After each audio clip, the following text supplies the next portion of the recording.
Welcome to Board Game Homies, where a group of friends play, review, and share about all things board games.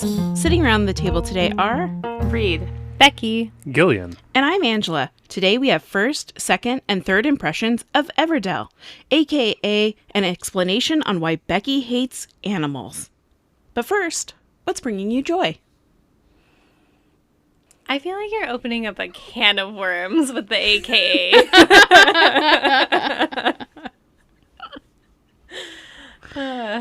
You're welcome, Becky. Thank you. The game that's bringing me joy right now is Splendor Duel. I've been playing it a lot on Board Game Arena. Reed and I just had a game and we started a second game. And Angela and I played it during our Monday lunch. And I really like Splendor, the original game. Angela hasn't played it. I don't think Reed's played it. Gillian is over it, but Splendor Duel revitalized Gillian's interest in it. I think it does a really great job. It's a fun two-player game. Yeah, I think it has a lot more substance to it than the original Splendor does. Just the way it plays and the added complexity, I feel like makes it more worthwhile, in my opinion, to get into. I like the fact that game plays fairly quickly. I think 30 minutes is a good playtime, and you basically collect these tokens that have gems on them that purchase cards that then themselves count as gems, and you kind of build out this tableau. And I like that there's 3 winning conditions, so playing different strategies has been really fun.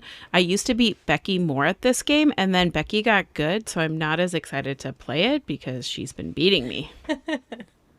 One thing I really like about Splendor Duel and Seven Wonders Duel is the aspect of playing chicken with your opponent, where in Splendor Duel, there's a central board that kind of has the gems laid out on the spiral. And as you play the game, you take gems off of that. And then there's a certain point in the game where you can take an action to essentially refill that. But then that gives your opponent the prime opportunity to take a sequence of gems. And so I like that game of chicken, of trying to be the one that outlasts the other in terms of refilling that board. And Seven Wonders Duel has something similar in that if you take a card, you're going to flip over another one that might really work for your opponent. And so just that game of chicken and the duel games is really fun. that game of chicken, Becky always wins. I am always the one that replenishes. And I'm like, why are there only 2 gems left? And it's because you're making me do it. Thank you, Reed. I also like about both of those games is something that Ashton actually mentioned just today, is that she really likes when we play games out in the world. So those games are really good pub games, or out at a winery, kind of hanging out at a place. It's something nice to do. Becky and I play on our lunch break, just kind of in this nice shopping area. And it's really fun to, the small boxes is really nice. I already said that this is my joy game a while ago, but I haven't played it in almost 6 months. So it's going to be my joy game again because I just recently repurchased Wyrmspan, and I'm really looking forward to playing it. I have been thinking about it and just got the upgraded dragon bits, did not get the player mats this time. And while I'm not looking forward to punching out a bunch of different things in the next day or so, I think Angela and I are going to play it tomorrow night with our other board game group. Yeah, when we lost that game, and by we, the colloquial we, because it got set on fire because of your house, so you have more reason to be sad about it, but I also was kind of sad because I liked that game, and I had kind of a sense of loss about it. I still think that it's kind of better than Wyrmspan for me, and so just been kind of sad not playing it. I'm super excited. It has been long enough that I'm ready to play it again as well, and then maybe we can review it. Ooh. Yeah, it's her once a year play of Wyrmspan or Wingspan. Oh, it's Wyrmspan. Oh, we did get Becky to play Wingspan at the game convention, so we already have hit Becky's year with that. I'm going to say that doesn't count. I was at Funicon for the fun. And it was a tournament, so I was trying to win something. So I'm going to say that one doesn't count. I have 2 games that are bringing me joy. And coming off of us reviewing Kanban, you know, that really cool thing that we played about middle management. The thing that is now bringing me joy is these heavy, like, thematic games that I'm resonating with. And so the next game that I'm excited for hasn't shipped, but both of the games that I'm joyous about will ship together. One of those games is a game called Hegemony, and I really like this thematic game where you play as, like, the middle class, the government. I think you play as the upper class. I can't remember. There's 4 different kind of societal classes that you can play as, which doesn't sound fun because it does involve, like, paying taxes and trying to, like, put through legislation that will help you. I guess I'm really not selling some of these games sometimes, but I like this theme, this heavy theme that overlays this game, and especially as elections and politics have dominated the worldview over the last couple of weeks, and I'm sure years, is just a look at a game that has no real consequences in the outcome, but I really want to play it. So it's going to ship. The problem is it hasn't shipped because of the other game I'm excited about that's either re-releasing or, like, fully releasing, which is called Rebel Princess, which is a trick-taking game that I may have mentioned. And your whole goal is to not get married to these princes who come to your, like, party. And I like a game where you're like a princess who goes, I don't need no man. So as soon as Rebel Princess comes in, Hegemony will ship. And I'm super excited to break out, like, that next version of super heavy thematic game. Yeah, I'm excited for both of those as well, especially Hegemony.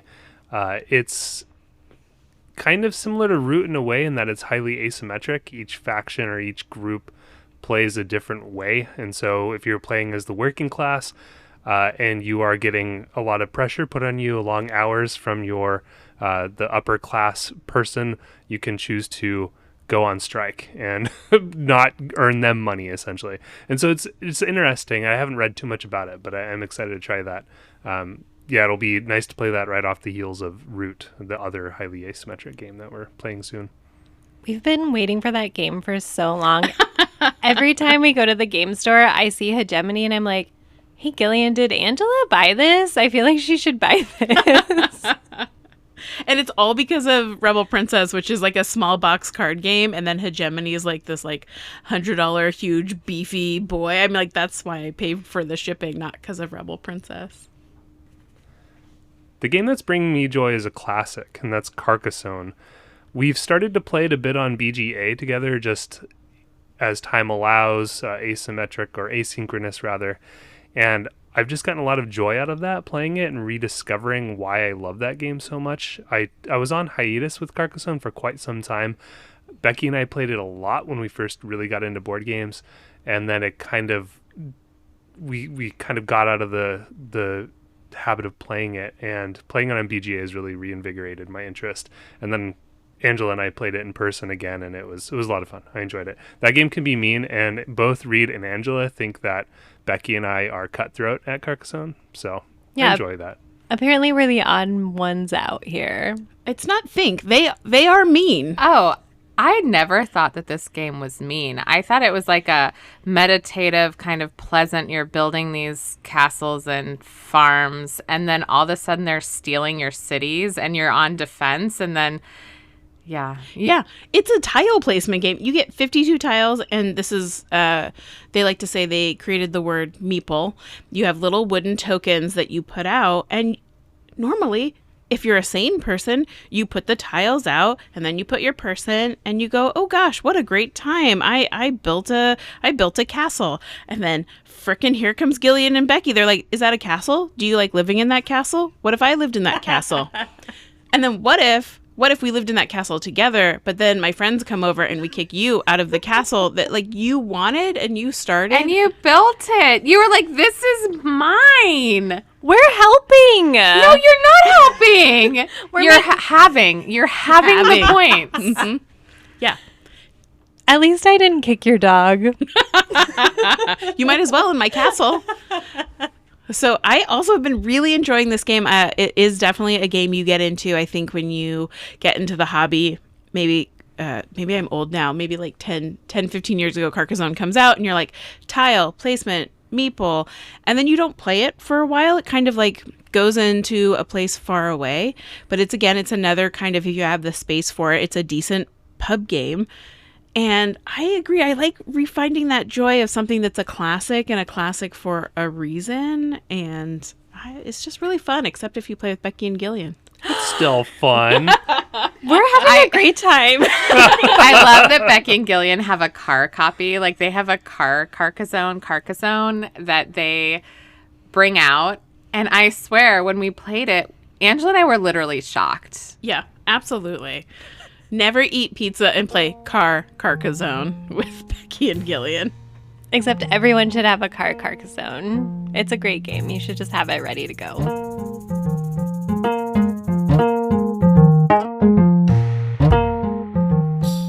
Everdell is published by Starling Games and is designed by James Wilson, and the art is done by Andrew Bosley.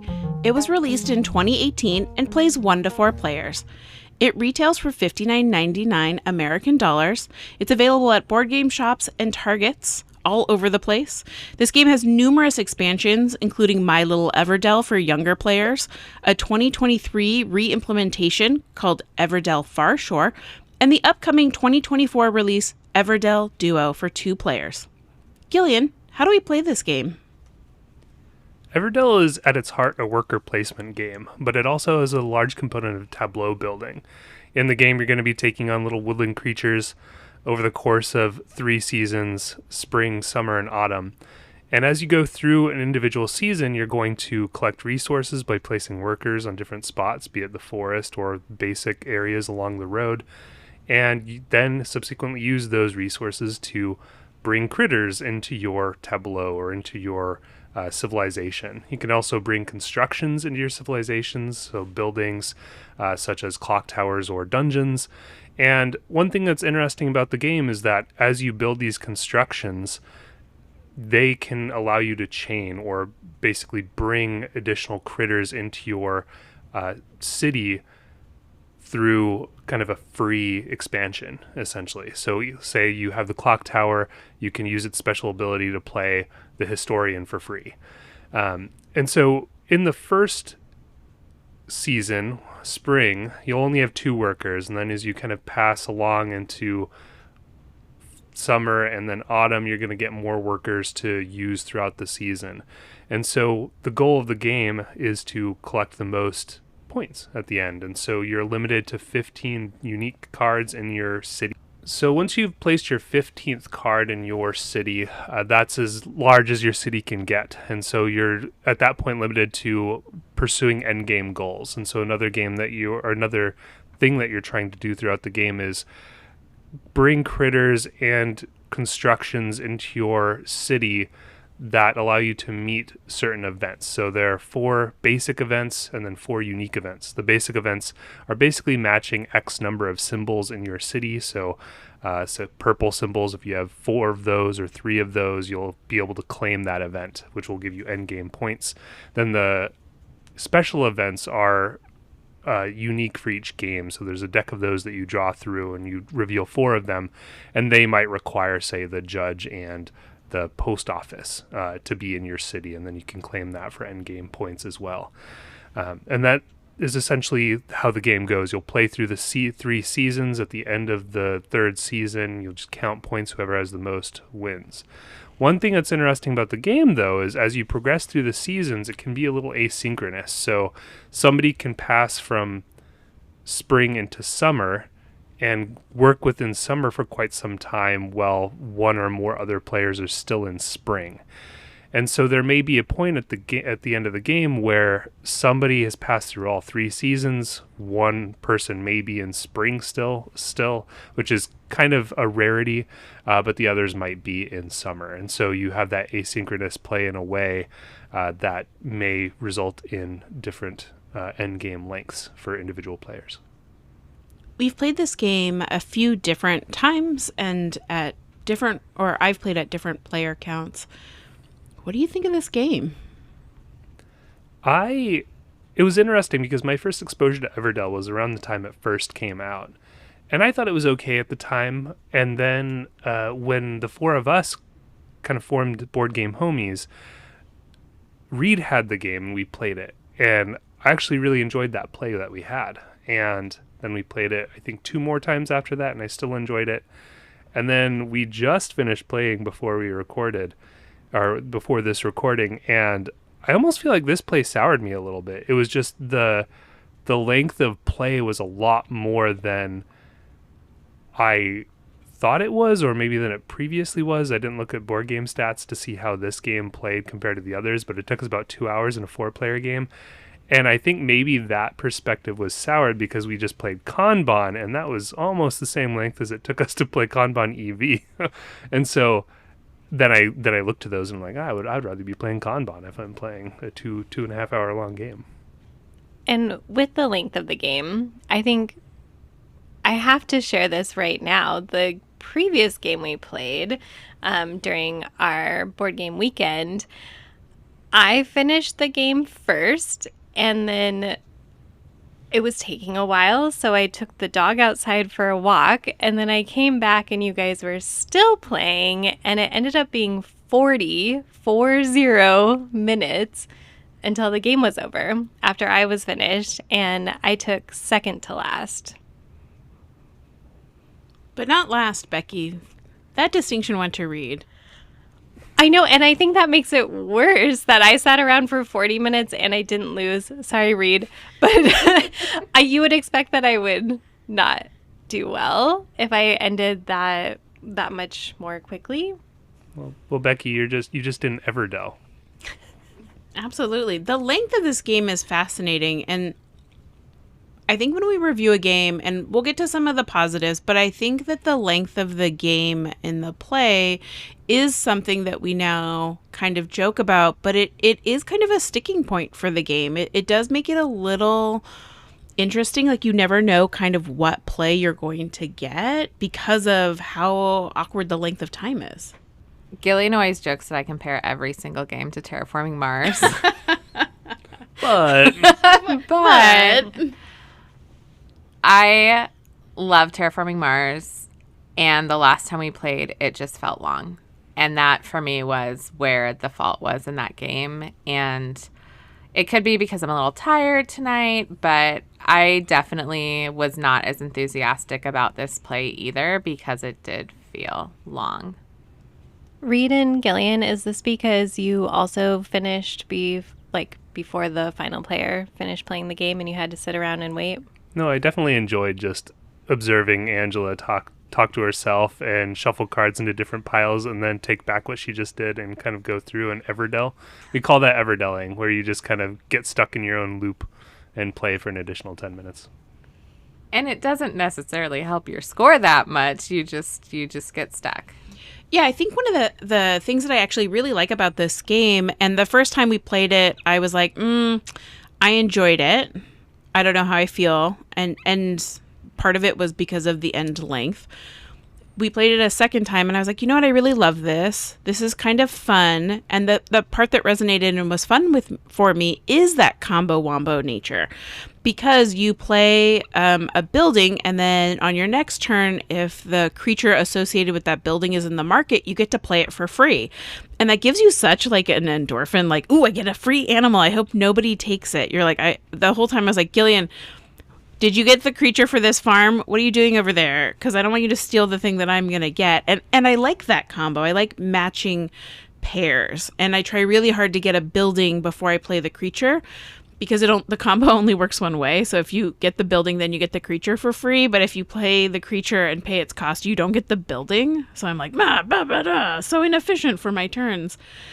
And so because I liked that combo nature, I found it on the used game shelf and bought it. And I was like, okay, I'm going to play this.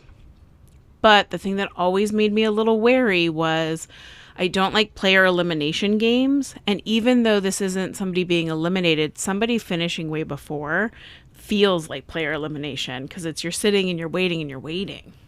Which for this game, Becky waited 23 minutes and Gillian and I waited about 12 minutes.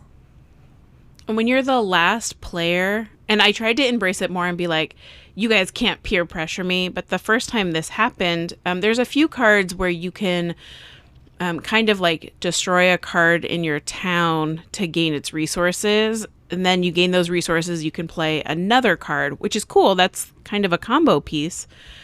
And unfortunately, those cards can allow you to loop, or Everdell as we call it. It's turned into like its own kind of word.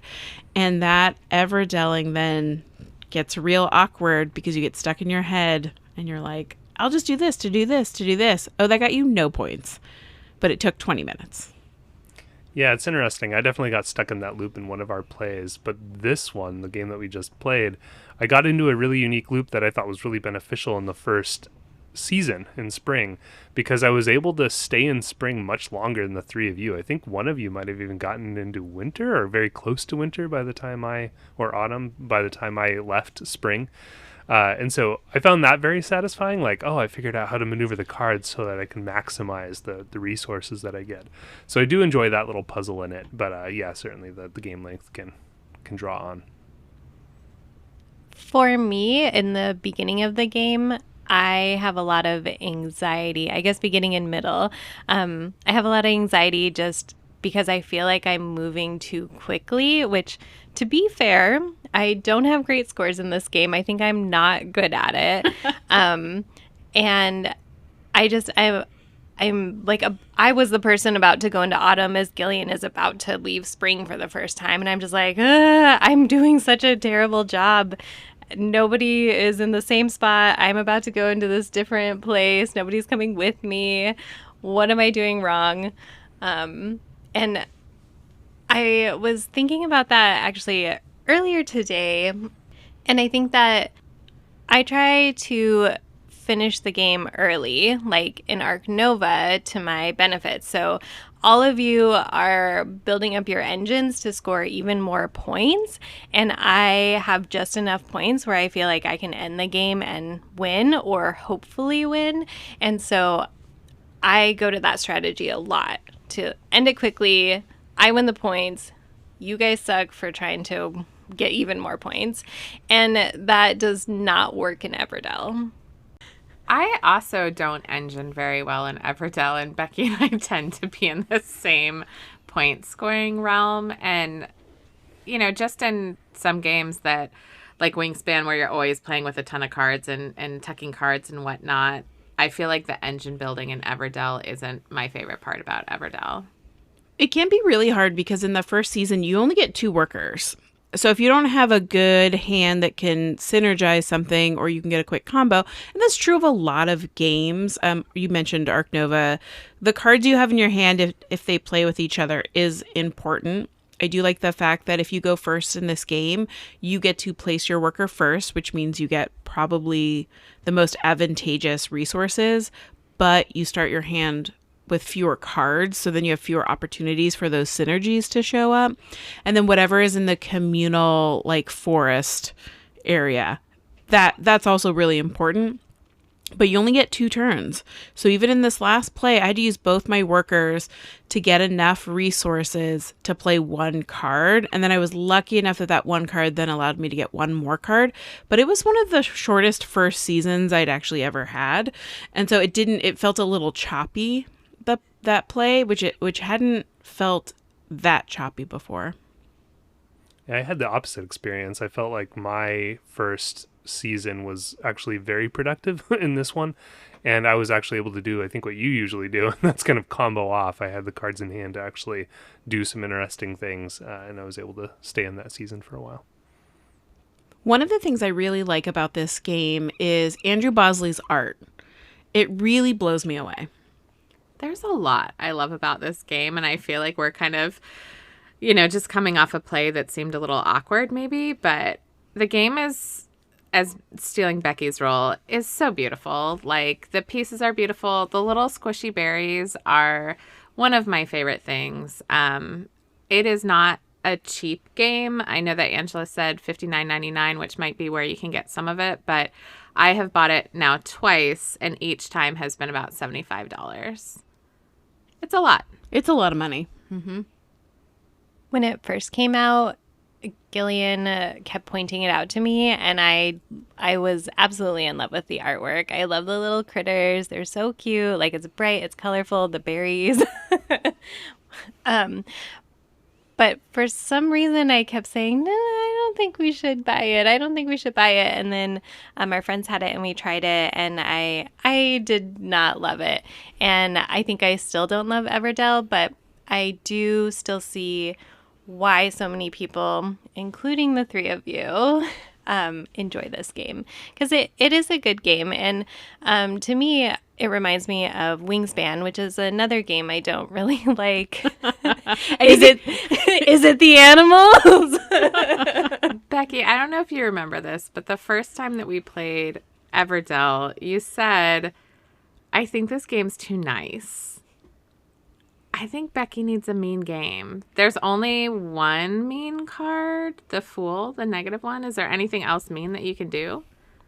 I don't remember how, but I have notes from our last game that Angela killed my pigeon. So somehow she did that. Oh, yeah. So maybe one or two, but it's not. I mean, the biggest player action and meanness comes from taking somebody's spot. But in a 4-player game, there's almost 2 spots for every resource action. So it's not even that terrible. I mean, I'm not going to say that I don't think this game is not mean enough, but that could have been me also grasping for straws, because I don't know why I don't really like this game or Wyrmspan. I still haven't figured it out. From a production set, I do think that it is the components, the resources that you get are really high quality. Like, it's beautiful.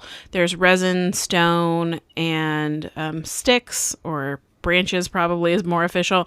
And then your pieces are super cute. Like, I got to play with the hedgehogs, which I love. Everybody has their own favorite animals.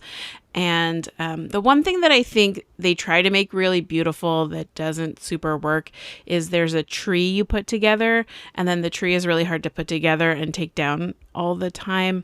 And it's hard to see the cards because they're on top of this tree. And so if you're not sitting right next to the tree, you can't see the special event cards. So I do think the tree is nice, and also it's kind of a miss, but the production value is really wonderful. The new print that Reed got almost seemed like the colors were more vibrant, more beautiful. Like, it's really pretty.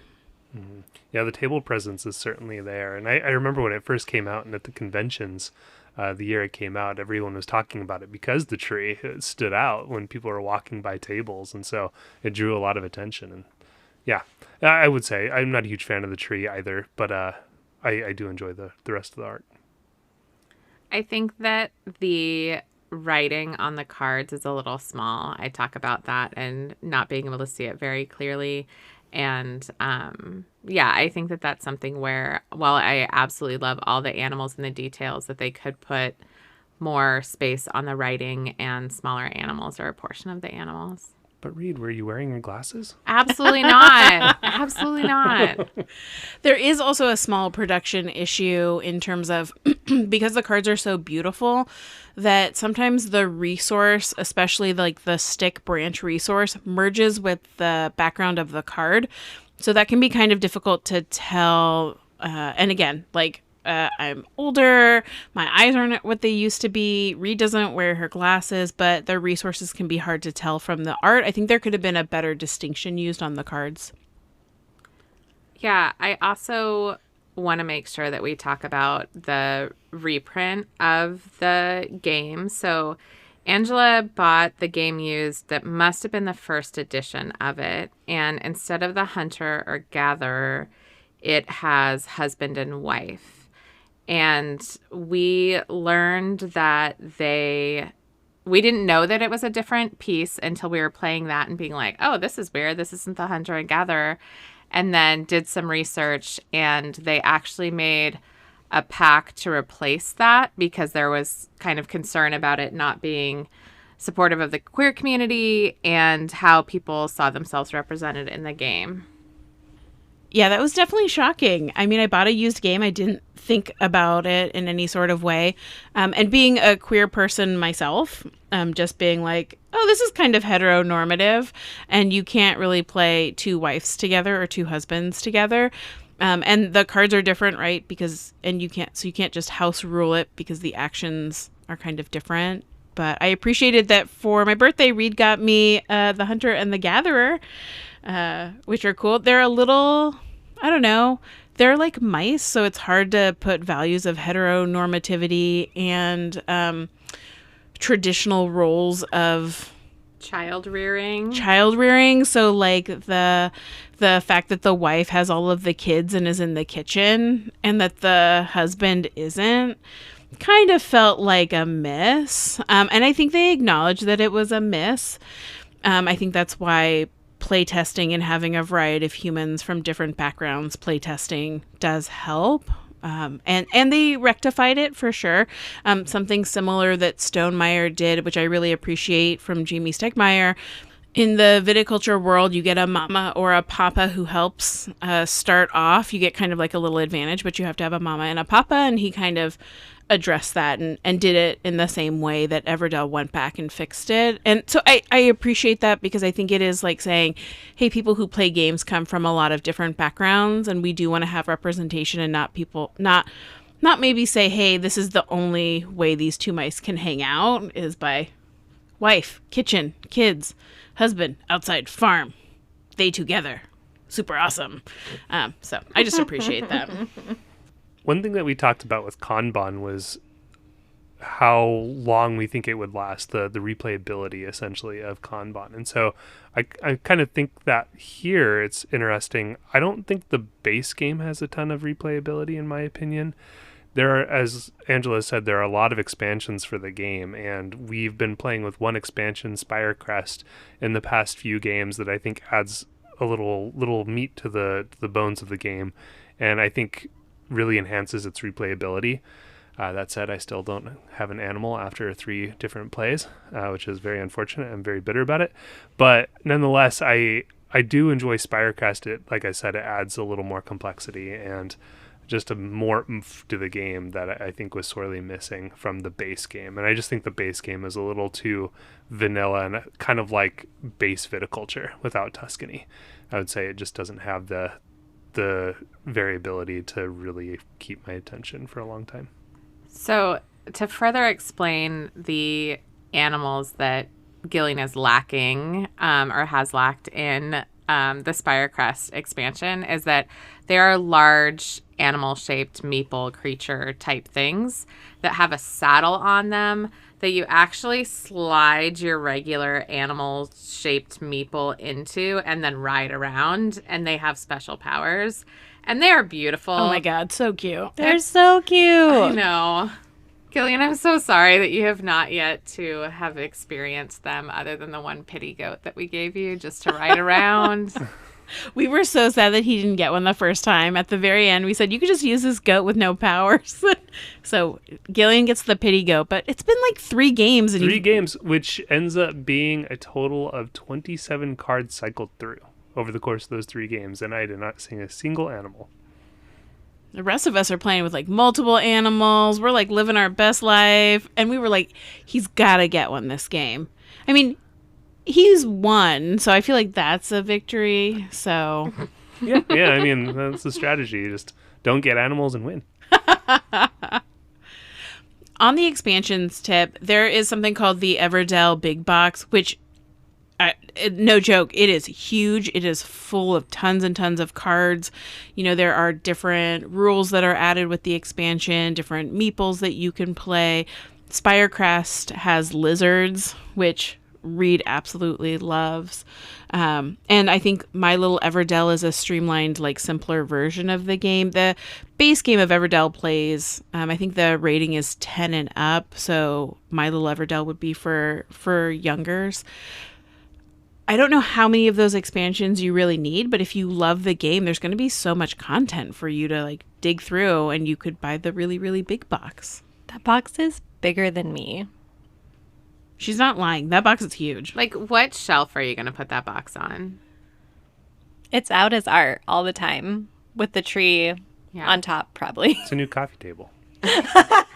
You could get a big stack of the Quacks Mega Box and fill it up. It's like that big. It is really large. It was on the used shelf at our local board game shop, and we all saw it, and we were all, I think, like 3% interested maybe in buying it, and then you pick it up and you're like lugging it around. You're like, where would I even put this? You can't lug it around.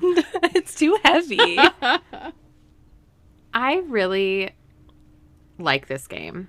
I like this game in being a part of my collection and that it feels comfortable to play. It has some ease to it. While the setup is not necessarily super fun and easy because there are so many components, there's something that's really nice about playing a game that everyone that I play games with, for the most part, knows how to play this. So we could grab it, bring it out, play it, and feel like we could have a fun evening with it. I think that Spirecrest adds much more to it, and the conflict that the weather presents where you're fighting obstacles and then have additional endgame goals, which of course I love an endgame goal. But just the base game, I feel solid about having it. I think Everdell feels like a comfort game. Not for me, but I totally, I think it has a comfort game vibe where it lives on your shelf for a very long time and you pull it out when you want to feel cozy and have a good game without your friend Becky.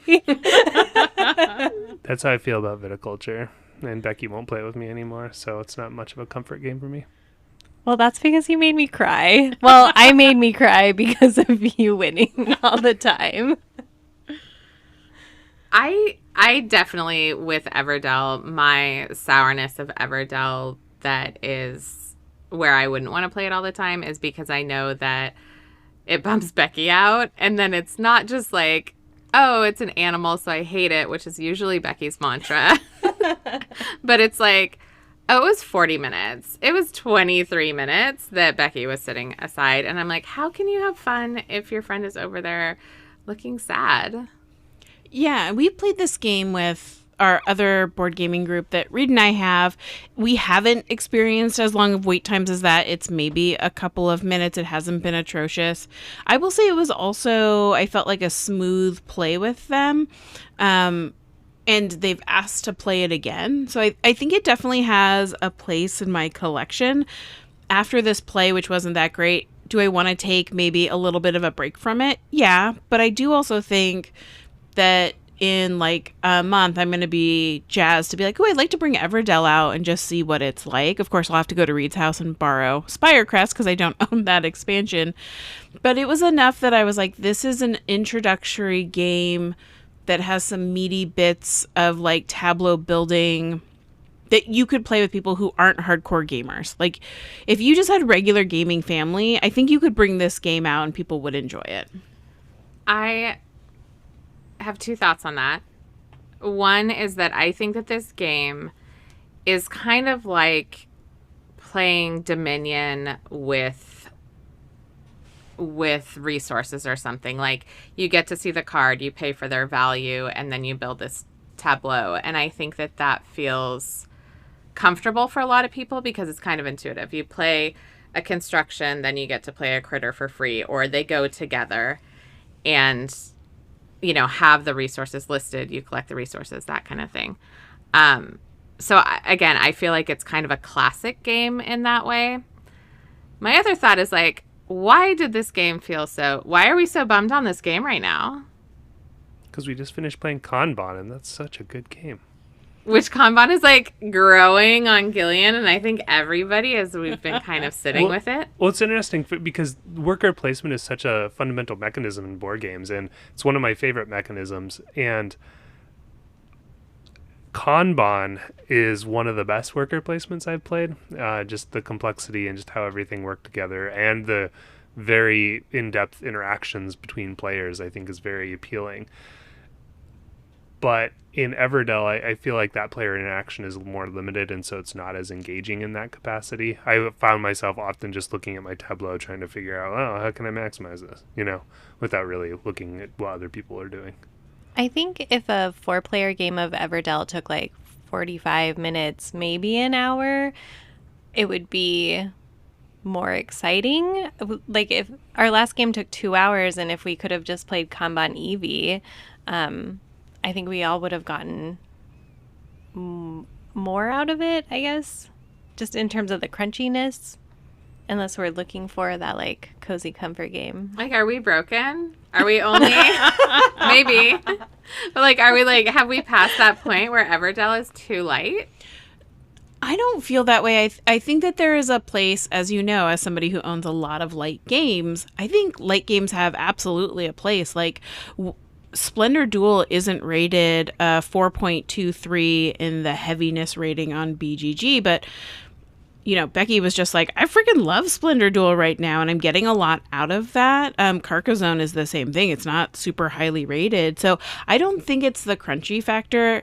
Yes, did we come off a worker placement game that is probably better? Yeah, sure.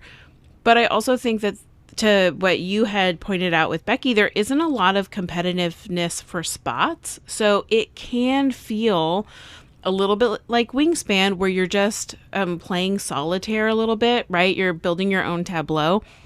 And I think also how the Spirecrest weather events came out made the beginning game for 3 out of 4 of us very choppy. And so that choppiness then doesn't mean you have easy combos. Like for Gillian, he was like, here, boom, boom, boom, best game I've played. And then it probably got a little bit wonky, but I don't think we're broken. I think it's a comforting game, and we just maybe had a bad play out of like all the plays we've had so far. Yeah, I think that this game, and I feel like Becky's called attention to this a lot, where there are a lot of games where you're playing solitary by yourself, and this game really felt like that. There might have been a couple of, you stole my chip sweep, but Gillian was playing kind of behind the Evertree, so I couldn't see everything, but I just knew that by the fact that he hadn't changed seasons yet, that we were in trouble, right? That he was like continuing, but I didn't know what you were doing over there, and I was just focused on what I was doing. And then Angela's shuffling cards, and Becky's kind of being like, come take my spot here, it's good, I'll sell it to you, it's great, so that she would get a victory point out of it. And yeah, there wasn't a lot of interaction at all in this game. I don't always think that's a bad thing in games. Like, there are some that kind of play solitaire, but still I enjoy more. But I don't know where I was going with that. Yeah, but I do think you're right. Like, we won't go into it for 30 minutes, but Railroad Inc., which is a game you both have been obsessing about, has absolutely no player interaction. You're not fighting over railways in any sort of way, but it still brings you a level of joy. And so I can't put my finger on what it is. I do think that sometimes you have a bad play. I do think sometimes you're in a weird place. You're tired. Especially this game, we're like, wow, when are we going to record? Because this game has gone on for so long. I think there's a lot of reasons why plays can be funky, and I don't know that it makes this a bad game, but I do think it's a valid concern about somebody like having to wait a long time to play the game, and I do think this game is still really good. The last time we played, the one where I waited 40 minutes, afterwards, because we spent the whole weekend together, and that was one of the first games we played, and it cracked me up because you three, like, you all finished around the same time. I think Angela took a little bit longer, but you three you were talking about the game like, yeah, it was a pretty good game, blah, blah, blah, blah, blah, blah. Oh, but Becky did have to wait 40 minutes. And then you would start talking about it again later. Yeah, like, these things happened in the game. It was really good. Oh, yeah, but Becky did wait 40 minutes. It cracked me up. Yeah, I mean, how can you have a game where someone's waiting for 40 minutes? But Reed, maybe Becky is just really bad at this game. Okay, or, which is what I said, trying to make myself feel better, is that maybe Becky was just fine because we scored basically the same points, and you all just took a long time. Oh, maybe you're just really bad at the game, Reed. Whoa. Womp, womp. Okay, 1, you guys probably just need to call me. But 2, in that 40-minute game, like, I still didn't take last, and that's what makes me mad. Like, if I finished the game 40 minutes early, I feel like I should have lost that game, but I didn't, and I don't know. Yeah, I think that I think that you were efficient with your moves, and you didn't spin out on card combinations that didn't get you a lot of points, Angela. I mean, I won that game and crushed you all underneath my foot. I think it was the highest scoring game ever. So you're not talking about me in that game. I'm talking about you in this game, though. I mean, I did finish second. So obviously 2 out of the 3 households for us own this board game. I have been tempted, even though I bought this game on sale, I've been tempted to buy Everdell Far Shore, which is the re-implementation of this game where they kind of like how like Dune has a new version that's come out. There's these kind of like, we've like streamlined and made things even better. I am tempted to play that game. It does cost $100. So every time I pick it up, I immediately put it right back down, as happened earlier today at the board game shop.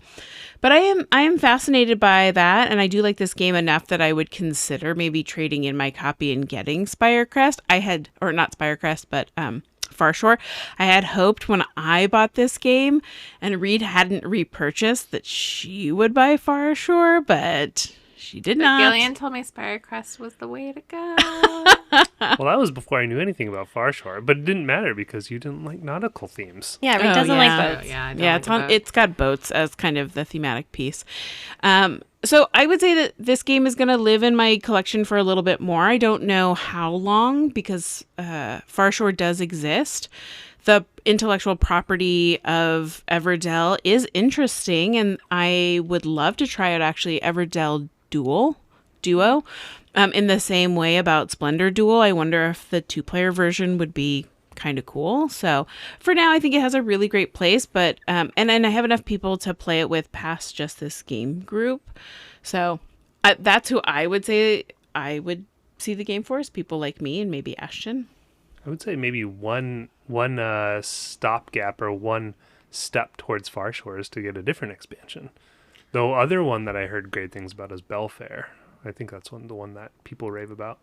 Oh, yeah. You could also sell or resell the base game that you have and then buy Far Shore. I don't think you need both. So with that, if someone is really stoked about getting started with Everdell, what do you all think they should start with? The base game or base game plus expansion? Or I would suggest base game, the lowest cost of entry, and just getting acquainted with the game, see if you like it, and then go from there. I don't know anything about Far Shore in terms of playing it, so I don't know. I think the base game is great. Again, I don't know how exploratory someone wants to be with a game that ranges from $60 to $75. Like that's a pretty high cost to try something out. And then with that, all the expansions are pretty expensive. So Spirecrest was $60. So that means that I'm $135 in on the base game plus one expansion. Yeah, do you think if you have the ability, if you have a library that checks out board games, if your board game store has a room that you play in, if you go to a convention, just giving it a try, I think it's an easy enough game to pick up if you've played board games. Again, like I think this could have a place at families who play board games regularly at their table. So I don't think the learning curve is too sharp, but I would definitely play it. If the cost is the part that stops me a lot, again, the production really seems worth it, but you just said you've spent, what, 130 on it? 135. Yeah, and Kanban... 125, I think. 125, and the production values are both really great on those games. And also I would buy Kanban, right? Like... So I think that's an interesting cost perspective question you bring up, Becky. It's like kind of pricey, and maybe the big box for $400 is actually kind of worth it, which seems like the most ridiculous sentence I've ever said in my life. For Becky, who's like, I hate this game. as long as my household doesn't buy it. I'm not buying it. Looking at you, Gillian. Well, is this one of our we'll play once a year games? No, I don't feel that way. I do feel like I'll bring this off the table more than once a year. For sure. Now, will Becky only play once a year? Yeah. But I could see Gillian and you and me playing one night when Becky's off puzzling or something and being like, man, let's play Everdell. It's been a little bit. But when we just play Kanban? And do you guys still love me? No, Becky, we are looking for an active replacement for Becky. Someone who likes animals, like in Arc Nova or Everdell. Or Wyrmspan. Or Wyrmspan. I will say this is one of the last big deck games that we've reviewed. We've reviewed actually a lot of big deck games so far on the podcast, or that we've just kind of played and maybe not released those episodes yet. But something like Terraforming Mars, which has a big deck, Arc Nova has a big deck, Everdell has a big deck, somebody just bought Earth, which has a big deck. I'm fascinated if you think that these big deck games have just as much of a place in your collection as something that does like more heavy player interaction, like that's out there. I have a thought about this big deck game-ness that Everdell is. A lot of the cards are repetitive, and so that to me decreases the concept of being big deck, where the other games tend to have different cards each time. That's a really good point. I also do like in Everdell that there are 8 cards revealed every time. Usually when you have a board or a game that reveals cards, it's like 3 or 4 at a time, like Wyrmspan and Arc Nova. So it's neat that you get to see 8 of them. But I wonder if part of that is because so many of the cards are duplicated. We like big decks and we cannot lie. Thank you for listening to Board Game Homies. Subscribe wherever you listen to podcasts and drop us a line for your free podcast sticker on Instagram at Board Game Homies, or send us an email, boardgamehomies@gmail.com. Bye. Future Angela, I hope this works. In games like Arc Nova, I try to end the game as quickly as possible to benefit me. And that's just kind of one of my strategies in general, is like, I see these people trying to build up their engines. Sorry, just about dropped an F-bomb there.